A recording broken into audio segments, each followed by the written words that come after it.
la vez pasada a alguien dando un consejo en videitos de YouTube. El tipo decía, si tu mujer te pregunta, ¿cómo me queda esta pollera? ¿Vos qué le respondés? Y el tipo decía, no se te vaya a ocurrir responder con sinceridad. Si vos le decís a tu señora, te queda bien, pero te marca un poco los rollitos, podés estar comenzando sin querer la Tercera Guerra Mundial y vas a morir vos como primera víctima de ese enfrentamiento. Hay un problema con esto de no de conocer. Siempre hablamos de Dios en términos de conocer a Dios. Y todo el mundo cree que conoce a Dios. De hecho, yo también lo creo. Todo el mundo cree. No hay nadie que diga, yo no conozco a Dios, la verdad. Es muy raro. La mayoría de la gente tiene una idea, ¿no es cierto? Tiene una idea de Dios. Aunque sea una idea un poco teórica, así, tipo, se me ocurre que si el mundo es tan complejo y hay tantas cosas bellas, debe haber un Dios que lo hizo. Ese tipo de conocimiento de Dios, que es un conocimiento al fin. Pero el punto que quiero charlar esta tarde-noche, es el hecho de ser conocidos por Dios. Y nosotros conocer a Dios como una cosa de ida y vuelta, no de ida sola. Las grandes personalidades, un gran político, probablemente yo lo conozco a él. Yo lo conozco, lo veo en televisión siempre, escucho, sé sus ideas, puedo tener algo de su biografía, pero él ni sabe quién soy, ni sabe quién soy. El presidente nuestro, por ejemplo. Yo sé muchas cosas de él, sabemos cosas íntimas del presidente, que es medio preocupante eso también. El nivel de conocimiento de hoy día entre las personas. Pero él no me conoce, si me cruzara en la calle no sabría qué es lo que está pasando conmigo, y mucho menos de mi intimidad. No sabría qué me preocupa, qué me duele, qué me alegra, no lo sabría. De hecho, no sabe cuánto estoy ganando, soy jubilado.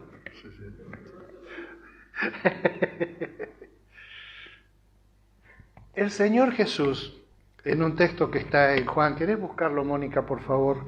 Juan 10, 27. Habla justamente de esto, cómo Dios puede conocerme y yo le puedo conocer a Él en una relación interpersonal. Porque el punto es ese. Muchas veces damos la idea de que... Juan 10, 27. Creo, sí, 10, 27. Muchas veces damos la idea de que la fe, en realidad, que lo que Cristo predicó era una religión, que vino a establecer una religión, como si fuera un partido político, o un movimiento político más amplio, quizá el socialismo, por ejemplo, y que Dios mandó a Cristo y Cristo vino al mundo y su misión en la vida fue establecer una nueva religión, que es la religión que llamamos cristianismo. En esa forma de pensar, el cristianismo estaría también en igualdad de condiciones con otras religiones como el sintoísmo, el confucianismo, el budismo, cualquier otra religión. Hay muchas religiones en el mundo, hay literalmente miles de religiones. ¿Sabían ustedes que hay una iglesia católica que tiene su centro en España? ¿Escucharon hablar de la iglesia del Palmar? Que tienen un papa en un pueblo de España que se llama el Palmar. Y es una sociedad medio hermética que tiene toda la estructura igual que la iglesia católica, es una copia. Es una iglesia que se fundó hace pocos años. Y el que la dirige es un delirante de aquellos que él dice que él es el representante de Cristo en la tierra, y no el Papa Francisco. Es decir, en el mundo religioso hay mucha variedad. Hay mucha variedad, desde personas que aún tienen, que es bastante contemporáneo ese pensamiento, lo que llamaban antes el libre pensador, es decir, la persona que tiene respeto por sus propias ideas y que no quiere atarse a ningún sistema. Y entonces, en cuanto a las cosas de la fe y a Dios, él tiene su idea. Y entonces eso de que él tiene su idea, esa es su religión, ¿no es cierto? Ahora, si vemos a la vida de Jesús, que es realmente admirable y verla ahí en los evangelios, el Señor se relacionaba con la gente que tenía alrededor, y hasta ahora lo hace así, como dice acá. Creo que tienen el texto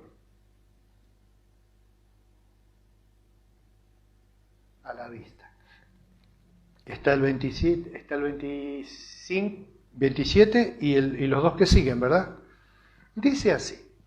El Señor estaba explicando cómo Él es como un pastor de ovejas y así, y usa esta frase. Miren ustedes.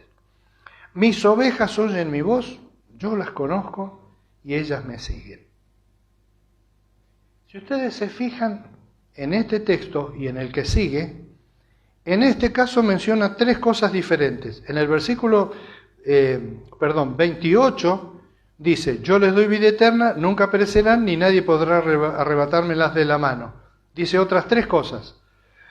Y en el 29, mi Padre que me las ha dado es más grande que todos y de la mano del Padre nadie me las puede arrebatar. Esa forma de hablar de a tres es propio del Oriente, pero también era propio de los judíos de la antigüedad. Cuando decían algo importante, lo repetían 2 o 3 veces. Si ustedes han escuchado alguna vez algún rezo del Islam, por ejemplo, los musulmanes, ellos también, ¿escucharon cuando el muezzin llama para la oración, que tienen una especie de speech en árabe de un minuto, una cosa así, es muy cortito, y él hace y hace una lectura de unos dichos, pero los dice con una entonación que es musical, que tiene un sonido y hace unas notas ahí que tienen un sentido especial para ellos. Una de las cosas que hacen los musulmanes cada vez que van a nombrar el nombre de Dios es decir por lo menos tres adjetivos. Es muy interesante. Por lo menos 3 adjetivos. Entonces no dicen Dios, sino que dicen algo como Dios el bueno, el misericordioso y fiel, dice que ta. Y cada vez que vayan a decir Alá, van a decir Dios, van a decir por lo menos 3 adjetivos. Ahora, yo estaba mirando en la estructura de este versículo tan sencillo, mis ovejas oyen mi voz, yo las conozco y ellas me siguen, como una síntesis perfecta de lo que es la fe en el Señor. La primera cosa es que las ovejas oyen la voz del pastor. Un cristiano no se debe caracterizar tanto por lo que él se desempeña en la vida de la iglesia o aún en su propia vida, como en el hecho de que él escucha la voz del Señor. Yo sé perfectamente que un síntoma de la enfermedad mental es cuando personas escuchan voces. Yo he escuchado esto. ¿Qué diferencia hay entre un esquizofrénico que escucha voces y de un cristiano que dice que Dios le habló? Bueno, es una pregunta un poquito tonta para el que tiene comunión con Dios y sabe que Dios habla con él. Eso me hizo pensar esto de que el creyente escucha la voz de Dios. ¿Cómo la escucha? Bueno, en la Biblia, esto que estamos leyendo ahora es una forma de oír a Dios, de lo que Él piensa que está en la Biblia, en los mensajes que están en la Biblia. Por ejemplo, este mensaje de que Dios habla con sus hijos, es un mensaje que está en la Biblia, lo estamos leyendo y lo estamos entendiendo ahora. Pero yo estaba pensando en esa metáfora que Jesús usó, de que Dios es como un pastor y la gente somos como sus ovejas. Hay algo que debemos conocer del mundo de las ovejas, no del mundo de la gente. Una oveja cualquiera con su pastor. ¿Qué escucha? ¿Cuándo y cómo escucha la voz de su pastor? No sé si han visto alguna vez en el campo cómo se crían las ovejas. Aún hoy día que hay una tecnificación, en la antigüedad los rebaños eran relativamente pequeños, ahora en la Patagonia puede haber rebaños de miles y miles de ovejas que se manejan con la ayuda de perros. Entonces una oveja cualquiera, ¿qué voz escucha? Bueno, escucha al pastor dando órdenes claras y concisas. Vamos, vamos, vamos, vamos, fuera, y empiezan los silbidos. Eso es, la gente del campo sabe que todo se maneja con silbido.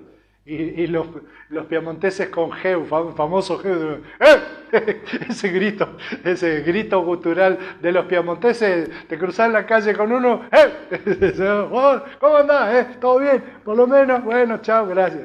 Entre los pastores y en el campo, hey, tío, ese es el lenguaje familiar de oveja.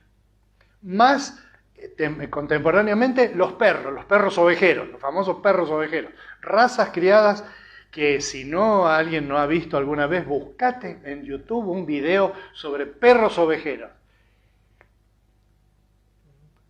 Es difícil de creer cómo un perro ovejero se comunica con una oveja que la pastorea un perro.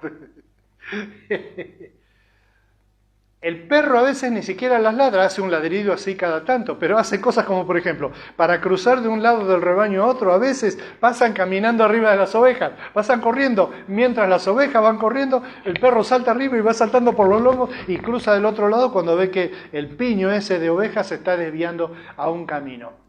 Al punto donde voy es el siguiente: las ovejas no escuchan sermones del pastor, escuchan silbidos, gemidos, gestos.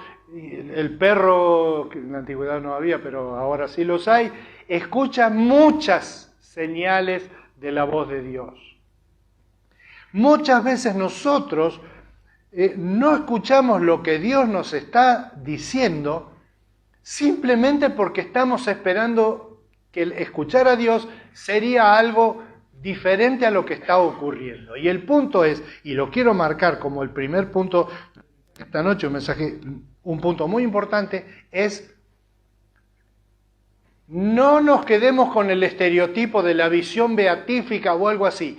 Dios quiere hablar conmigo y se está rebuscando para comunicarse conmigo. Lo va a hacer a través de una circunstancia, de una palabra, de un pensamiento, de la forma más insólita. Vas a sentir que Dios te está hablando. En el testimonio que contó Vale hace un ratito, se ve el esfuerzo que ella tenía para comunicar cómo, a través de una experiencia educativa de la universidad, ella fue sintiendo la voz de Dios.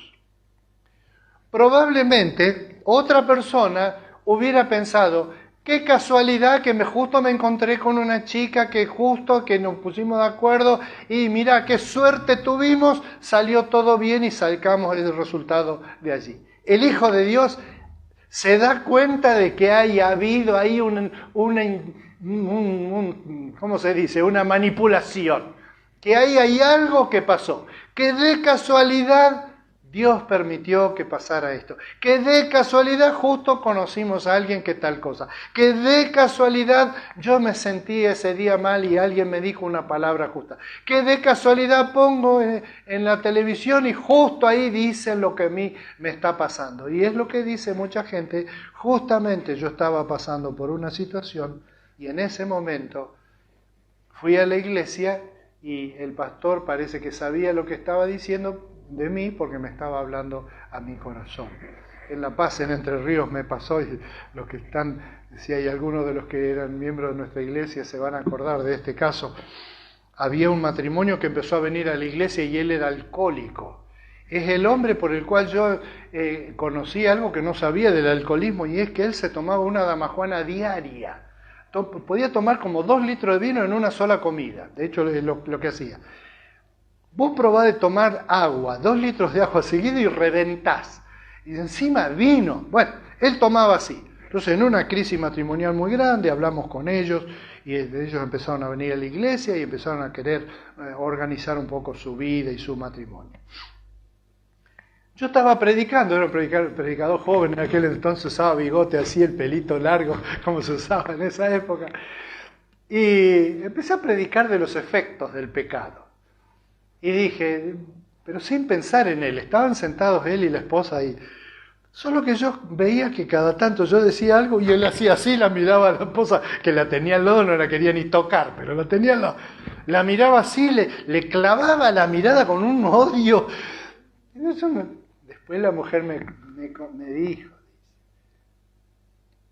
él, en ese momento todavía no habíamos ido a visitarle a él, pero él pensó que ella le había dicho a mí, me había dicho a mí, que yo le tire dardos contra ese tema que él tenía, que él sabía que era un problema y no sabía cómo salir, y que ella le había dicho. Entonces cada vez que yo decía algo, sí, porque el borracho pierde el control de su vida, que esto y que el otro, y entonces él la miraba así con cara de odio, porque pensaba, esto es algo que el pastor le contó, mi señora le contó al pastor para que me dé a mí con un caño, y él estaba ofendido porque estaba el templo lleno y yo me estaba ensañando con él, el pobre, y la verdad yo no tenía idea de que él estaba siendo tocado. Así es Dios. Así es Dios. Dios te puede tocar un toque más o menos tipo tocada del zorro, bien profunda, o te puede hablar en una forma muy suave. La voz de Dios nunca es a los gritos, nunca es forzando a nada, nunca chantajeando ni obligando a nada, pero sí que cualquier persona que es un hijo de Dios tiene que aprender a desarrollar la capacidad de oír la voz. La otra cosa que dice Jesús, que me ha sorprendido porque, miren, creo que tiene 12 palabras en total el versículo. 1, 2, 3, 4, 5, 6, 7, 8, 9, 10, 11, 12. En 12 palabras tiene mis ovejas, mi voz, yo las conozco y ellas me siguen. 3 veces, conté mal otra vez, mis ovejas, mi voz, yo las conozco y ellas me siguen. En 12 palabras, 4 son pronombres personales. Y es maravilloso cómo él puede estar enfocando en su vida lo que él es, en simplemente una docena de palabras, concentrar todo lo que es la fe, y todo lo que es la fe cristiana, obviamente, porque es cristiana, porque es de Cristo. No es una fe así como cantaba Palito Ortega, yo tengo fe. Esa fe así que es como un genérico, que yo tengo fe que va todo a salir bien. La fe cristiana no es eso. La fe cristiana es, escucho la voz de Cristo. Y que en estas 12 palabras él haya podido meter la esencia de todo. Las ovejas oyen mi voz, yo las conozco. Miren, una cosa que nosotros sabemos hoy día es que nosotros, a la persona que mejor conocemos probablemente, es a nosotros mismos, ¿no es cierto? Dice la Biblia, nadie conoce mejor el espíritu del hombre, sino el hombre, el espíritu del hombre que está dentro de él. Es decir, la intimidad tuya y mía, el único que las conoce mejor que nadie, soy yo. ¿Estás seguro? ¿Puede ser que haya alguien que me conozca más de mi interior que yo mismo? Bueno, por la psicología nosotros sabemos que hoy día sabemos que hay muchas personas que tienen cosas que se llaman puntos oscuros de la personalidad o puntos ciegos de la personalidad. Hay personas que tienen algo, todo el mundo se da cuenta y lo comentan, ¿viste? Fulano tal, ese tiene tal piro. Menos él, menos la persona. La persona cree que está todo bien y no se da cuenta que todo el mundo lo ve como un loco. Es como los que dicen que usan los hombres que usan peluquín. Dice, el único que no se da cuenta que tiene peluquín es el que tiene puesto el peluquín. Todo el mundo se da cuenta, menos el que tiene peluquín. Y así nosotros tenemos cosas, quizá algo, una forma de hablar o algo. Yo cuando alguno de ustedes después me diga, mirá, vos fijate porque vos estás, yo sé eso, sé que hay cosas que yo tengo en la forma de hablar o algo que ofenden a ciertas personas. A vos no te pasa, digo, no me dejen solo, no me dejen solo. O vamos todos de pecadores o no va nadie. ¿No tenés vos un defecto, algo que te trae problema con los demás? ¿Alguna forma de hablar, alguna forma de actuar? algún comentario que vos hacés y ves que nadie en el grupo, vos ponés en el grupo y nadie le pone un like, nada, decís, acá o no me entendieron o sí me entendieron, una de las dos. Bueno, una cosa que para mí es muy consolador de la fe en Jesús es que Jesús me conoce bien, bien. Yo no tengo que ir a Jesús. De hecho, Jesús lo puso en una de las parábolas que él inventó, era tan creativo, y él puso de uno que dice, había uno que oraba consigo mismo diciendo, te doy gracias que yo no soy como esa gente que es así, guasada. Bueno, el tipo estaba orando solo porque no necesitaba a Dios, porque él le estaba diciendo a Dios todo lo que él era. Cuando uno ora, tiene que orar con un Dios que sabe mejor que yo lo que yo soy. Y quizá cuando hablo con Dios, mi pregunta no debe ser, Dios, tú sabes tal cosa, sino, Dios, si hay algo que no me estoy dando cuenta, ¿me harías el favor de hacérmelo notar? Quizá tengo un defecto, algo, que soy muy criticón. Ayúdame a darme cuenta y ayúdame a salir de eso. Quizás soy muy negativo. Quizás soy muy materialista, no sé qué, podría ser casi tantas cosas. Ayúdame, Padre, a que yo mismo me dé cuenta de eso. David lo planteó en los Salmos. David era un muchacho que fue pastorcito y después rey, que vivió 1 milenio antes de Cristo, más o menos alrededor de 990 y pico hasta 1000 por ahí antes de Cristo. Y él, en una de sus oraciones, el Salmo 51, que es muy conocida de arrepentimiento, le pide a Dios, dice, Padre, haceme ver las cosas ocultas que yo no veo en mi vida.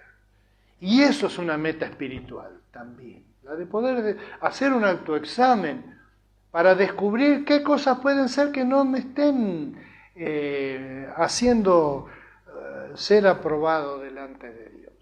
Que Dios, sin gritar y sin golpear puertas, sin romper nada, me lo está haciendo saber, porque Él habla y porque Él me conoce. Pero hay una cosa más que Él dice de las ovejas de Él, que otra vez habla de la confianza que Él tiene en nosotros. Nosotros siempre pensamos en Dios en términos de hay que confiar en Él, y sin duda tenemos que confiar en Él. Si yo oro y le pido estas cosas, como estaba diciendo recién, es porque confío en Él, confío que Él puede saber y que Él puede obrar en mi vida, ¿no es cierto? Y de paso les invito a todos ustedes a hacerlo, si no lo hacen, a orar, decirle a Dios cuando estén solitos, sin presiones, porque Él sabe que vos escuchás su voz. Cuando le digas especialmente, hablame, Señor, decime, ¿qué puedo hacer con esto? Acá tengo una alternativa un problema que no sé para qué lado ir. Enseñame, guíame, sacame de este lío que estoy, ayúdame, enséñame a ser más vivo, más sabio, ayúdame a cambiar, yo quiero ser más como a vos te parece, perdoname si me equivoqué, perdoname, aún perdoname si hice algo mal, y la verdad, Padre, no fue una equivocación, estaba caliente y me agarré y dije lo que no tenía que decir, lo dije, ahora la macana ya está hecha, te pido que vos me perdones y que me ayudes a salir. Esa es la oración de un creyente normal. Porque dice Jesús, yo no entiendo. Él dice, y mis ovejas me siguen. Yo te apuesto a cualquier político pueda tener la certeza de que su gente, los que lo siguen a él, realmente lo siguen y lo siguen genuina y legítimamente. Jesús sí. Jesús no tenía que andar mirando a cada rato y decir, a ver quién viene, quién no viene, este me está siguiendo, este se me está quedando atrás, este no, este viene por la plata, este por conveniencia, lo que él dice es que de sus ovejas, los que lo siguen a él, lo siguen. No tiene que alguien estar insistiéndole, simplemente estando a disposición él para guiar a sus ovejas, como haría cualquier buen pastor de ovejas. Y como haría cualquier buena oveja con su pastor. No hay buenos pastores de ovejas malas y no hay malos pastores de ovejas buenas. Los invito a ponernos en pie para orar. ¿Se cansaron? ¿Cómo andamos del horario? Bien, bien, hoy sí, hoy sí. Es que todos los minutos que no estoy usando ahora lo usé esta mañana en la iglesia madre en Vialet Macé. Todavía me están esperando para pegarme, pero no me encontraron. Duró el culto esta mañana un rato más largo de culpa mía. Ya confesé, ya pedí perdón, ya está todo blanqueado. Ahora todos los de la iglesia tienen que dar la semillita, ¿cómo es? Hacer el bendecir para ser bendecidos, y esa será su semillita para esta semana. Dice, yo me lo banqué al pastor a la mañana un rato largo. Y esa es la fe. Por eso el Evangelio creció desde el principio, porque cuando una persona descubre que Jesús es un recurso fantástico y que está al alcance de la mano, lo sigue, como alguien seguiría a un buen pastor. Te adoramos, Padre nuestro, te damos gracias porque vos sos bueno en serio, sos bueno sin mancha, sin defecto. En nuestras vidas se nota eso, se nota porque nosotros no somos buenos, ni cumplidores, ni nada, y sin embargo vos estás siempre en nuestra vida, bendiciéndonos, dándonos de tu gracia. Creo que estamos de acuerdo todos delante tuyo, Padre, en darte gracias porque inventaste un sistema de vínculo, de relación con la gente que nos hace realmente vivir una vida diferente. Por eso, como cada vez que hemos acudido a vos, te hemos encontrado, queremos darte gracias en el nombre de Jesús. Amén. Que Dios los bendiga, que tengan una hermosa semana.